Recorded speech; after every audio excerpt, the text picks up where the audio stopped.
All right, welcome into Who's Got Next, Michigan football recruiting podcast brought to you by Maize Blue Review. We are currently on the Rivals Network, soon to be the On3 Rivals Network. July 1st, changes happening. We'll make sure we keep you abridged of all that. But right now we're available at michigan.rivals.com, Maize Blue Review. I am Trevor McCue, senior editor, Maize Blue Review. You can find me at Trevor McCue on Twitter, joined as always by I almost got through it all.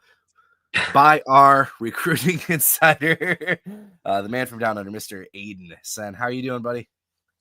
Yeah, not too bad. Not too bad. Little busier the last couple weeks than maybe the prior couple weeks. Things are definitely picking up for Michigan on the trail. I think there's a couple big reasons for that. Michigan tends to pick things up in the summer, and then obviously the house settlement that we've been talking about with the NCAA for the last few weeks has gone through.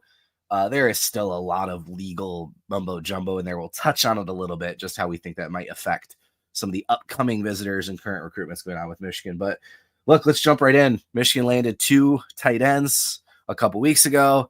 And then now in the last couple of days, a couple big wins over Notre Dame with some defensive linemen with some very, very intriguing profiles and exciting potential heading their way towards Ann Arbor. So the first one was McHale Blade. That was on all-time name, by the way. Oh yeah, exactly. Legendary. I love seeing his posts on Twitter with the blade like gifs and stuff. It was good stuff. But yeah, he's from Savion High School, I think, in Chicago, Illinois. Yeah. And I think both the trait that like is common between the two commits this week. So McHale Blade and Alister Vallejo, that was yesterday evening, is they're both extremely versatile defensive linemen, which is a trait that we've seen Louis Pasita recruit quite often in the past. But I mean, look at Braden Fisk. I think he's he's like a 3-4 versatile kind of defensive lineman. Think about that kind of archetype. Yeah. So McHale Blade is more of a proven commodity, I'd say.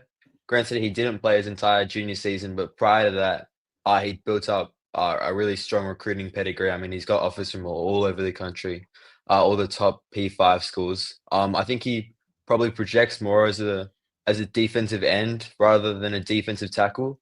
But he looks like an edge to me. But well, yeah, I think he can play really anywhere. I think maybe not nose tackle. I think he probably doesn't quite have the weight for that. But I think I could see him putting on some muscle, like increasing that weight in the Michigan strength and conditioning department. I mean, because he's got the frame for it. He kind of reminds me of, I mean, this isn't a great comp in terms of player per se, but like when Derek Moore first committed, there was some clear edge talent, but a guy that could play kind of all over. And it was like, well, we don't know what's going to happen when he gets into the college weight program. He might end up being 310 and move inside. And he ended up staying around like that 270, 280 number and found a spot at the edge, but Blade could go either way, right? I see edge now, but I see what you're saying as far as that potential tweener. Yeah, but he's a really high upside kid. And I think, as I said, he didn't play his entire junior season and retained that top 200 ranking on every site, which is pretty impressive. So I think we'll be seeing him rise up the rankings later this year. So I think that'll end up being a strong commitment. Beat out Notre Dame for that one as well, which is always a side positive. But I think they did well there to secure that commitment coming off the official visit over the weekend. And the other one was Alister Vallejo yesterday. He's more of that nose tackle archetype. His coach and I think a lot of fans have compared him to Mason Graham, which is obviously high standards, and he's unlikely to reach that. But I think if he reaches 75% of that or even 50%, I think Michigan fans could be happy. Let's see if I can get this going. Oh, hold on. We don't need the sound. There we go. Okay. Yeah, I threw this together. We can play this in the background for those of you watching on YouTube. If not, all our podcasts are on YouTube. You can search Maize Blue Review. Like you said, like I'm not going to predict the guy's going to be Mason Graham, but you look at the tape and the style and that speed is just incredible. It's absurd. So, and look, this guy plays, I think it's the second highest level in Texas, right? Yeah. They're like a state. They're a big program down there. Like right. Liberty Hill. So when you're talking about a guy that's like in the 20s in Texas, like poor Texas. Like the recruiting down there, right? I think this is a guy that might have just slipped through the cracks, and wouldn't be shocked if he shoots up the rankings. That's part of the Mason Graham comp too. Graham played it. Great find by Esposito. Yeah. And this is what Lou does, right? Yeah. Go ahead, That wasn't oh, sorry, no, you're good. But he's a 6'4", 295, I think, is what he's at. Which is, I mean, moving like that. I mean, you look at Mason Graham. I mean, seriously, that's unreal. But I think I think there's some significant upside there. And you look at his film. He's particularly strong on those pass rushing downs. I mean, I think he can make plays in the running game, but I think he's somewhat new to the game of football and playing at that like elite level. As you say, he's in the second tier of Texas football, so clearly he's not right at that top level. But I think it's some development of that run stopping technique, and I think he'd be a starter at Michigan quite easily, given that those traits and those measurables. No, I agree Without a completely. doubt. And in his high school tape, you see him line up at 3 tech, you see him at 5 tech, you see him in true nose, you see him stand on the edge.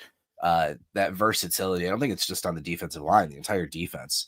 We've seen Michigan look for that. But yeah, you put his tape on and you're like, what? like you said, that speed is just unreal. So I think Michigan does a good job. And obviously they're in on some big high level targets as well, in terms of guys that are maybe more ready day one coming into the program. I think that's what Michigan does a good job of doing, right? Closing on these top recruits and then having these guys that just fit Michigan, and they think whether it's a diamond in a rough or they're going to develop, they feel good about landing them. The one that they the like prototype defensive end, I think you look at Nate Marshall last year. Yes. That tweener that they recruited. I think I see a lot of similarities between him and McHale Blade, actually. Not so much Vallejo. I think he's got more of that athleticism, but I think that prototype, I think that is one that we'll see Esposito like prioritizing in the future, I think. That's a great shout. Little Bun Marshall couldn't be in the spring. It would have been nice to see him with some of the folks that were there, but I expect his hype. He's going to be one of the names that I think gets talked about quite a bit once fall camp gets running here. Yeah, a lot sooner than I think people realize. We're like 6 weeks away. That's unbelievable. Yeah. So obviously did have some official visits this last weekend. I know there's a long list of names and you can run through them, but I'm going to start with the one I think everybody wants me to start with, which is the big man, Felix Ojo.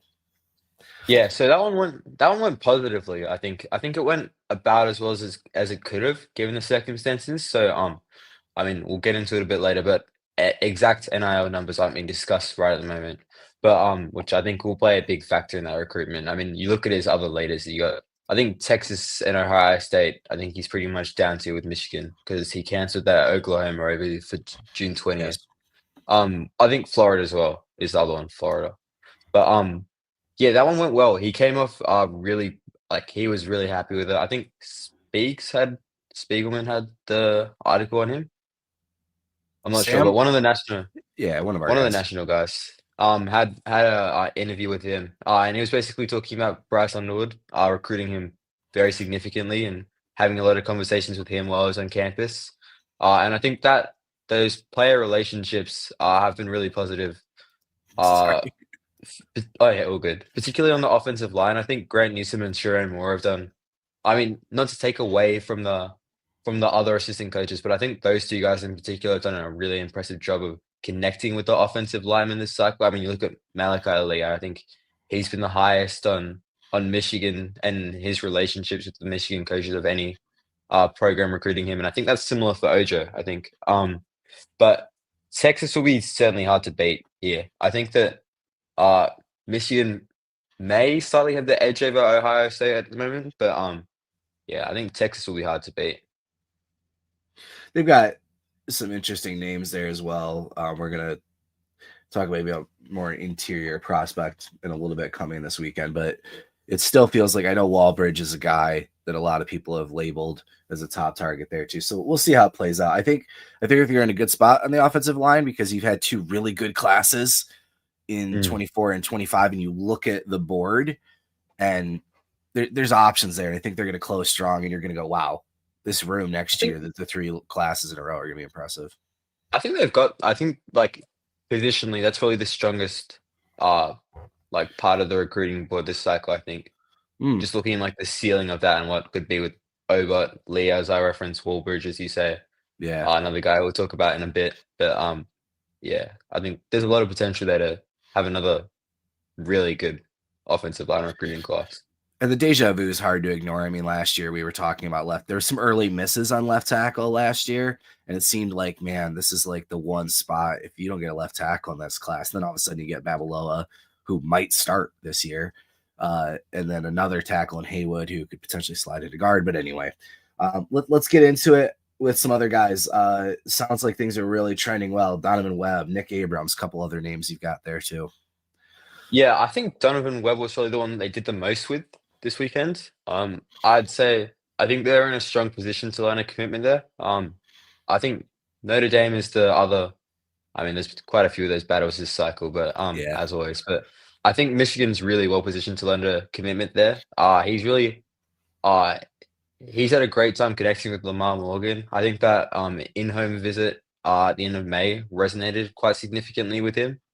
And I think that went quite positively, and then they followed that up this weekend. So there wasn't a massive like time gap between those two visits, which I think is probably a good thing because it's building up that momentum, and I think potentially leading to a commitment. I think I have the date here, but I think Webb has got a commitment date. If I'm not wrong, maybe not. But Yeah. he's planning on committing soon. I think this at the end of June, I think, or early July, he's planning on committing. But I think Michigan's in the lead there. In terms of other names that were on campus this weekend, that the staff did a good job with, I think Braden Rouse and Calvin Thomas, the two linebackers. I don't think Braden Rouse feels like he might not end up in the class, at least right now at the moment. I think that one's going to end up being Tennessee. They're getting the final official visit, and they've been recruiting him for a significantly longer time than Michigan has. So I think that one was always going to be hard. But Calvin Thomas was an interesting one. He hadn't really been a name that we'd spoken about much on the site at all, really heading into the official visits. SMU had been for a long time considered the leader for him, and considered that, and people would assume that they would get the commitment in the end. But I think that Michigan may be looking at securing a commitment from him over the next couple of weeks. And I think there's a strong chance there. Speaking of linebackers, Nick Abrams, as you said, was also in campus. I think Michigan's in a good spot there as well. I think Georgia, he said, his exact words was, Georgia set a really high standard. Oh yeah, just on Calvin Thomas there. He's a nice prospect. But yeah, Abrams, I think he said his words were, Georgia set the standard really high, but Michigan matched it this weekend, which is always a good thing when you're going up against Georgia. I think Michigan has a good shot there. I think Oregon's getting the final OV. I'm not sure if it's there. Yeah, Oregon's getting the final OV. So they'll have a shot there, but I think Michigan will definitely be in that one when it comes down to a commitment date. Kari Adams was another one on campus. He'd been seen as a Penn State lean for quite some time, but I think Michigan may have they did well this weekend with him. I think that one was a bit overlooked. He's committing soon as well, right? Yeah, I think it's not official, but 28th of June is what he's looking at. I looked it up. Webb's got July 2 listed currently as well. So. Oh right, really? I think. Yeah, so you were correct. Okay. All right, okay. But I think yeah. But I think Penn State was seen as the leader of him for quite some time. He came off an official visit there the weekend prior. But yeah, that one's hard to read. I think it's really hard to read. I've spoken to his coach and I've spoken to him, and I couldn't really gauge who was the leader right at the moment. I think he's going to go through all his official visits. I don't think there was ever a potential for him to commit this weekend, no matter how well it went. But I think it went positively. I think Trenton Henderson was also on campus. He's rated as a 5-star by On3, I think, at the moment. He's a 4-star on Rivals. But LSU did a good job on their official visit the weekend prior, and I think similar to Abrams, Michigan matched that. They did a good job. And then a couple other names that were on campus was Jerquaden Guildford, Wilson Sierra. Sierra. I think he's German. That one's a hard name, but you crushed Jerquaden, so I think I don't think either of those guys will end up committing to Michigan. I think they did a good job with both, particularly Guildford, but I think that he's looking like an Ohio State lean, and I think Zero's looking like an Auburn lean at the moment. Okay. It's just good to have these guys on campus and hearing some Oh yeah, for positive sure. trends, right? Significantly better than the weekend before. Right. Yeah, they're like what we talked about coming out of that weekend was how little was coming out of the weekend, right? So linebacker, I think, is probably a spot where it's kind of similar to last year too, where like I was a little nervous, with BJM, and then of course, obviously, you get Uwusa Boateng, a high end prospect or floor ceiling prospect in terms of potential with Chase Taylor too. And yeah, I think if you come out of that and you've got Abrams and then whoever else you plug in that spot, feeling pretty good about that. I mean, he was saying that they were all like connecting well on the visit too. Like those three guys, Russ, Abrams, and Thomas, they did a great time like hanging out like over a couple of days on the official visit. So you never know, could be seeing a couple of those guys in the class eventually. Excellent. All right, we've talked about it on and off or hinted at it or whatever, this house settlement thing for the last few weeks. It's not done.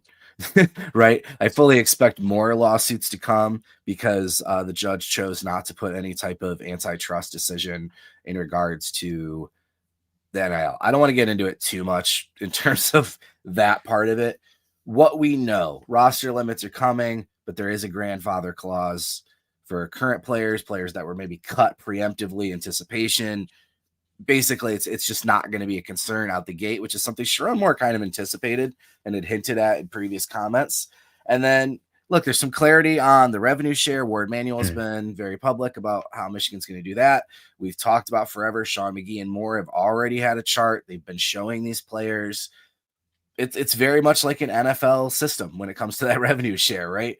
Your quarterbacks, your higher end recruits, your left tackles, your defensive ends, and then look, the starters, the guys that play better, that there's correlation to that. And then you've got NIL, the third party company. Again, I don't really want to get into that too much, but Michigan's well positioned here because what matters is these contracts have to be valid. They have to be partnerships with a true third party that is equal partnership, right? So if you're giving this kid money for name, image, and likeness, he has to be doing some type of marketing or something in return, right?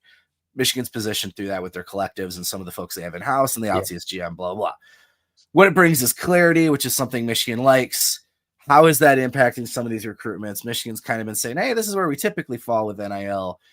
But it feels like the doors kind of come open now where they're like, okay, this is what we're looking at. Yeah, I spoke to a couple of guys who were on campus. I won't disclose their names just because NIL, I think guys prefer to have their privacy about that. It's not really our business. Yeah. Yeah, exactly. But I think what kind of occurred on the weekend that was different to say the weekend prior, was that they were able to give closer ranges and like more exact projections of what those NIL deals of what those like revenue sharing deals would actually look like. Right. And how like agents would be a part of it, and what those like the exact contracts would look like. I think, I mean, I'm confident that they would have landed McHale Blade and Alister Vallejo either way. I don't think that either of them was particularly NIL related, but I think there was a significant. I think that definitely played a role in why we saw those more positive returns. I think Kari Adams in particular, I think they did a good job with him in that sense. That wasn't anything that we discussed, but I'm aware that NIL was a factor in that recruitment. But yeah, I think moving forward, I think it's even though those exact numbers still can't be discussed, I think having those closer projections and those more realistic views on what these deals could look like is certainly going to help in recruiting. I mean, it can't hurt, obviously. Right. And I've talked about this before. The reason Michigan isn't discussing an exact number is because it doesn't exist yet.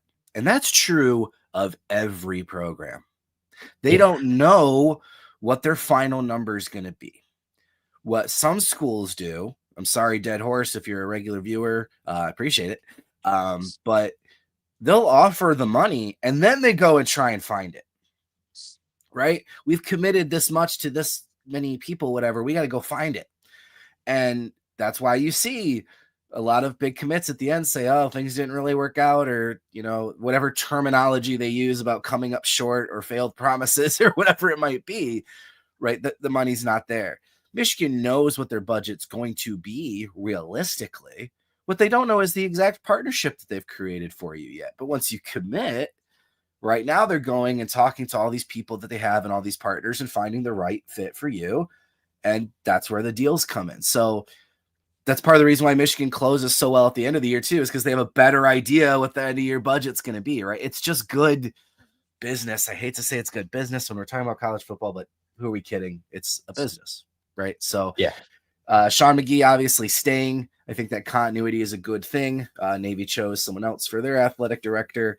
And these guys are just ready to go now that they have some clarity. And again, Michigan, once again, maybe they didn't get into that Wild West and frustrated some fans, but what they did do is prepare and be ready to rock when that clarity came. And I think they're going to be well positioned to close this class out well. So another big weekend this weekend. We talked about that interior prospect, maybe with John Turntine, some more playmakers. It seems like offense is really where a lot of the momentum is right now. We've talked a lot about defensive players, but got a big time wide receiver prospect coming in, and then the running back prospect, the guy, the must get, if you will, Savion Hiter back on campus before he's got one more official after that, right? Tennessee, I think. Yeah, after that, which you can get into where you think the competition lays there, but Hiter, big deal.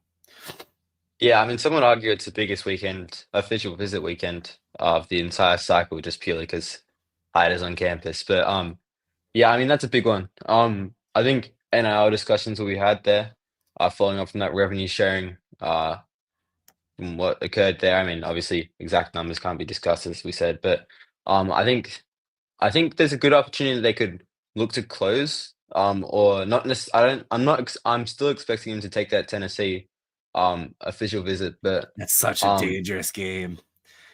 but Trying to push them not to take the Tennessee visit, that can backfire on you, right? Oh yeah. But the reason why, I mean, honestly, I've kind of retained. I think even through those that spring period when Hyder didn't even get on campus, I remain confident that he was gonna end up at Michigan because Yeah. I feel like there was such a massive opportunity for him to commit to Tennessee. I mean, we saw all those reports about how That's a positive good point. those visits were, and I think he was on campus at Tennessee twice, wasn't he, in the end? Like, as he got back, he was on campus early to meet the new running back coach, and then he came back for that. I can't remember if it was an in-home and one visit or two, but you're right. I mean, I know there's at least two contacts. It was like that Tennessee like 305 thing or whatever they do. That, Yeah. Yeah, I think he was on campus for that, but I think they had a lot of steam coming out of that. But I mean, I've talked to the Georgia and the Tennessee guys and the Ohio State guys for rivals, and all of them have said that they felt like it was like Georgia and Michigan, or Tennessee and Michigan, or Ohio State and Michigan. And I Yes. mean, you think back to like Andrew Babalola last cycle, and you Yep. look at guys saying, "Oh, it's Stanford and Michigan," like, "Oh, I don't know, it's Auburn and Michigan," or whatever it is. Like, I think having that You're consistency spot in the on, dude. recruitment, I feel like Michigan has always retained the lead, and even though Tennessee gets the last official visit, I just find it hard to see Michigan not closing out here in the end. Every school thinks they're first and Michigan's second, right? Yeah, Like that's exactly. the consistent thread. And then in the end, there's a reason everyone thought Michigan was involved. I think that's a good point. Exactly. Great shout. Yeah, and I think outside of Hader, I wouldn't talk about him too much, but it's a big weekend, obviously, for Travis Johnson's on campus. Yes. He's a big time wide receiver prospect, coming off a Penn State official visit. Or that's next. Yeah, Penn State official visit that went well. I think they're the primary competition there. That one's been hard recruitment to read, but I think Michigan's strong position there. Will need to do well this weekend. Then outside of that, John Turnstein, the 5-star, 4-star, I think. Either way, top 100 either way. But the offensive tackle out of Texas, who's potentially projecting as an interior offensive lineman at the next level. The Longhorns are obviously in that, but Michigan is in a really strong position there. They had a lot of momentum coming out of the spring there, and I think I can easily see him ending up in Michigan's class.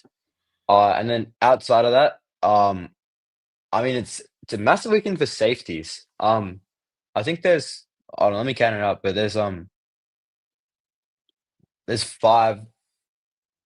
6 safeties on campus this weekend.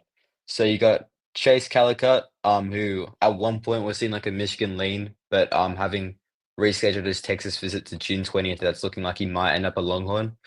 Uh, Andre Clark out of Virginia. I think there was a lot of momentum for him at the end of last year and towards the start of this year.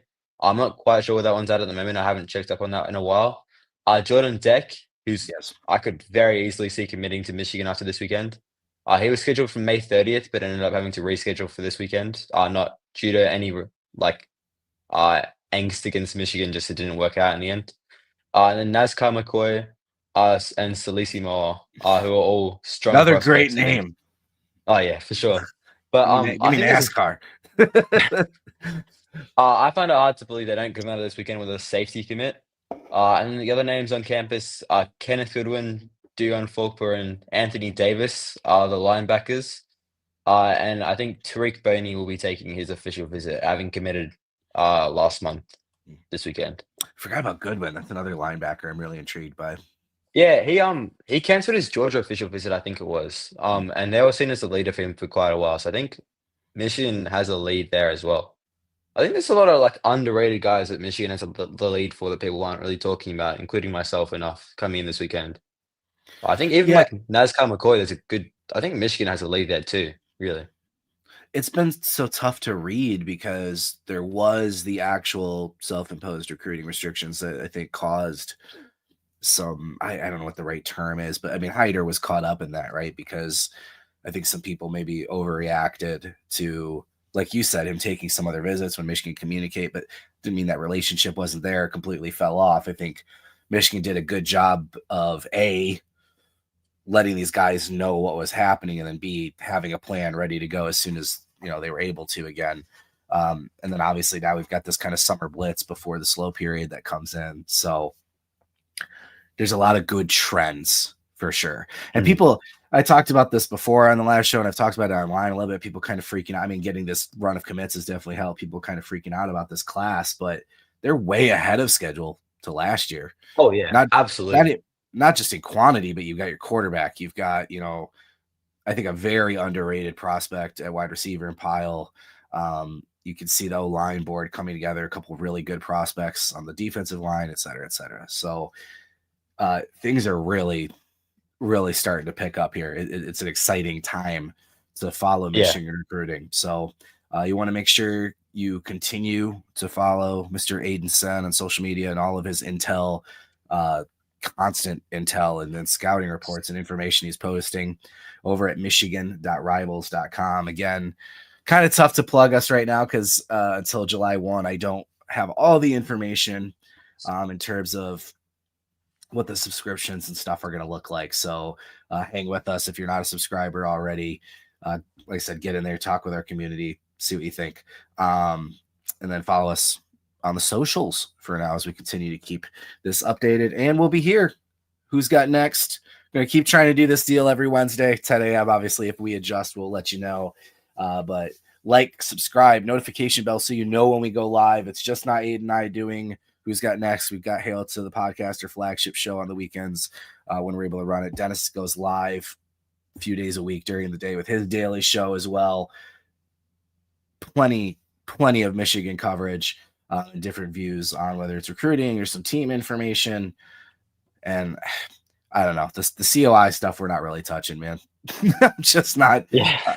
I'm not getting into that until Michigan's worried. I'm not going to be. I guess that's been kind of my mindset. But Josh has been able to post some information on that as well. So if you've been listening back, appreciate you. But if you want to be part of the conversation, make sure you join us live next time, again, Wednesday at 10. Until then, Steve always gets me right before a finish. I feel like I'm coming in ready to close it, and he always gets me with something. Yes, football neck. I'm a big fan of football neck, Aiden. I'm thinking about starting a segment on Hail to the Podcast of football neck of the week. I haven't seen a great one in a while. I'll have to keep my eye out. But thanks, Steve. I can always count on you. Pause. Yes, Darbo, you as well. Pause. All right. Aidan, you're the man, dude. We'll see you guys in a week. Who's got next? Thanks for joining us.